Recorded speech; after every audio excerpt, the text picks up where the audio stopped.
we're being asked to go behind the police. Press.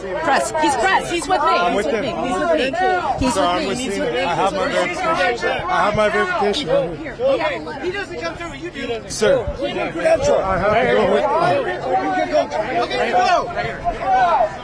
Are you grabbing me? No, I didn't touch you.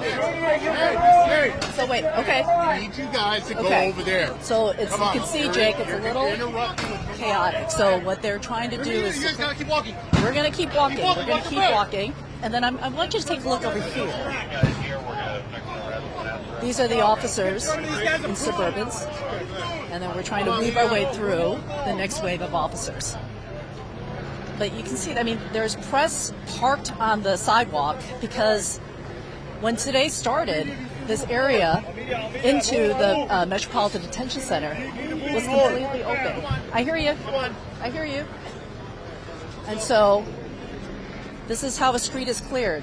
The LAPD is creating a line to try to make the people who are protesting and demonstrating, watch out, come this way. I think we're okay here. Ma'am. Yeah? Please, I need you to move, please. Are you moving all these as well? Okay. All right, we're going to keep moving.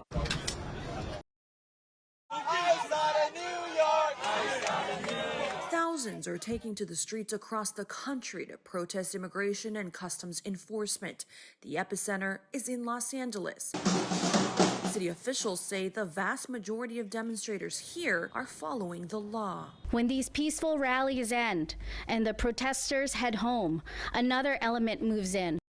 But the number of people arrested during the protests climbing. Nearly 200 were taken into custody on Tuesday before a small part of the city went under curfew. I would appeal to the president to stop the ICE raids so that we can have stability in our city. National Guard members are in LA against the governor's wishes. A U.S. official says hundreds of Marines the president mobilized have been briefed on rules for use of force on American soil.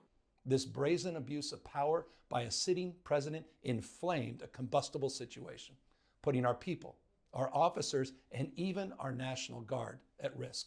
The White House says undocumented immigrants broke the law by entering the U.S. illegally. Demonstrators say ICE shouldn't go after those who are otherwise law-abiding. In Los Angeles, I'm Maribel Gonzalez. We're not frightened to do something else if we need to. U.S. Attorney General Pam Bondi standing firm behind the president's actions in Los Angeles, placing hundreds of Marines on standby just outside the city and mobilizing the National Guard. To protect our federal buildings, to protect the highways, to protect the citizens. This morning, the U.S. Northern Command says those Marines are still undergoing training, including how to use non-lethal weapons. These are the men and women trained for foreign combat, not domestic law enforcement.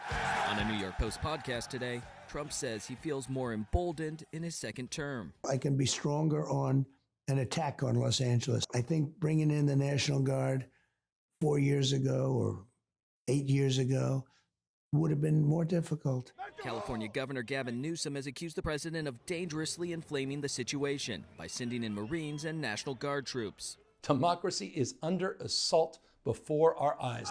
An overnight curfew has been in effect in parts of downtown to tamp down potentially violent agitators and run-ins with the LAPD. This was provoked by the White House.